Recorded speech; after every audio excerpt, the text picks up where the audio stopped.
Gulf മേഖലയിലാകെ അശാന്തി പടർത്തിക്കൊണ്ട് വ്യാപകമായ സംഘർഷത്തിന് തുടക്കം കുറിച്ച ഇറാൻ ഇപ്പോൾ അതും കടന്ന് യൂറേഷ്യൻ മേഖലയിലേക്ക് അവരുടെ ആക്രമണം വ്യാപിപ്പിച്ചിരിക്കുന്നു എന്നുള്ളതാണ് ഏറ്റവും പ്രധാനപ്പെട്ട വാർത്ത.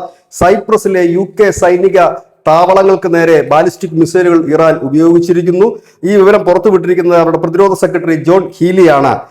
ഈ പ്രശ്നങ്ങൾ കൂടുതൽ സങ്കീർണമാക്കും, കൂടുതൽ വഷളാക്കുമെന്നും കൂടി അദ്ദേഹം പറയുന്നു. UK ആദ്യം ഈ ഇറാൻ ആക്രമിക്കുന്നതിൽ അമേരിക്കയ്ക്ക് ഒപ്പം ഉണ്ടായിരുന്നു എന്നായിരുന്നു കേട്ടിരുന്നത്. പിന്നീട് ഇപ്പോൾ UK പറയുന്നത് തങ്ങൾ ഈ ആക്രമണത്തിൽ പങ്കെടുത്തിട്ടില്ല എന്ന് പറയുന്നു. കഴിഞ്ഞ ദിവസമായിരുന്നു കെയർ സ്റ്റാമർ നമ്മൾ എപ്പോഴും യുദ്ധസജ്ജരായിരിക്കാൻ ഒരു നിർദ്ദേശം സൈന്യത്തിന് കൊടുത്തിരുന്നു. ഇപ്പോൾ കൂടുതൽ അലർട്ടിലേക്ക് ബ്രിട്ടൻ നീങ്ങിക്കൊണ്ടിരിക്കുന്നു. അവർ കൂടുതൽ മിസൈലുകളും യുദ്ധവിമാനങ്ങളും മറ്റുമൊക്കെ സജ്ജമാക്കുന്ന തിരക്കിൽ കൂടിയാണ്. കാരണം ഈ ആക്രമണം പല രീതിയിൽ പലയിടത്തേക്ക് വ്യാപിക്കാനുള്ള സാധ്യത തന്നെയാണ് കാണുന്നത്. മിഡിൽ ഈസ്റ്റിലുടനീളം ഒരു വല്ലാത്ത രീതിയിലുള്ള ആക്രമണം കടുപ്പിച്ചുകൊണ്ട് ഇറാൻ മുന്നേറുമ്പോൾ അതിനോടൊപ്പം തന്നെ യൂറേഷ്യയിൽ, അതായത് ബ്രിട്ടന്റെയും അമേരിക്കയുടെയും ഒക്കെ സൈനിക താവളങ്ങളും അവർക്ക് പിന്തുണ നൽകുന്ന രാജ്യങ്ങളിലെല്ലാം തന്നെ വാരി വലിച്ച് ഉള്ള ഒരു ആക്രമണമാണ്.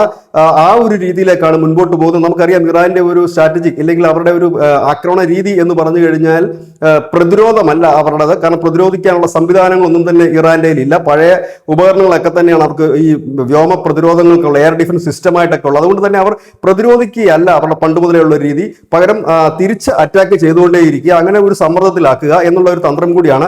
ഇപ്പോൾ മിഡിൽ ഈസ്റ്റ് ആകെ ഒരു സംഘർഷാവസ്ഥയിലാണ് നിൽക്കുന്നത്. നമുക്കറിയാം സാധാരണ ഇസ്രായേൽ ഈ ഗസ സംഘർഷങ്ങളൊക്കെ നടക്കുമ്പോൾ നമ്മൾ മിഡിൽ ഈസ്റ്റിലെ സംഘർഷം എന്നാണ് അത് പറയുന്നെങ്കിൽ അത് രണ്ട് വിഭാഗങ്ങൾ മാത്രം, അല്ലെങ്കിൽ രണ്ട് ഭാഗത്തുള്ള ഒരു ആക്രമണമായിട്ട് മാത്രമാണ്, അല്ലെങ്കിൽ ആക്രമണവും പ്രത്യാക്രമണവുമായിട്ട് മാത്രമാണ് അവസാനിക്കുന്നത്. ഇത് അങ്ങനെയല്ല.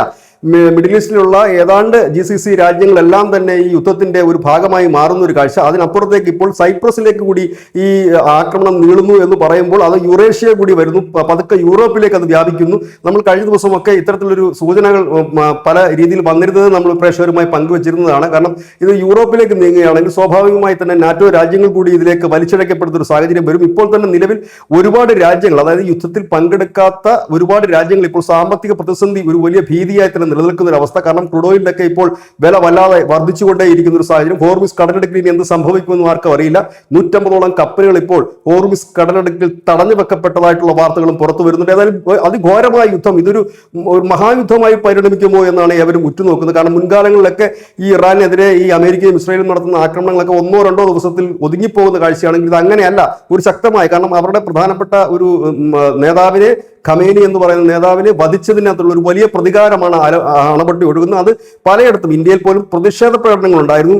പാകിസ്ഥാനിലെ പ്രതിഷേധ പ്രകടനം വലിയ സംഘർഷത്തിലേക്കും വെടിവെപ്പിലേക്കും എത്തി. പല രാജ്യങ്ങളിലേക്കും അത് പടരുന്ന ഒരു കാഴ്ച കാണുന്നു. ഒരു അശാന്തിയുടെ ഒരു കാലഘട്ടത്തിലൂടെ നാം കടന്നു പോകുന്നതെന്ന് വിചാരിക്കേണ്ടി വരും. News desk news India Malayalam.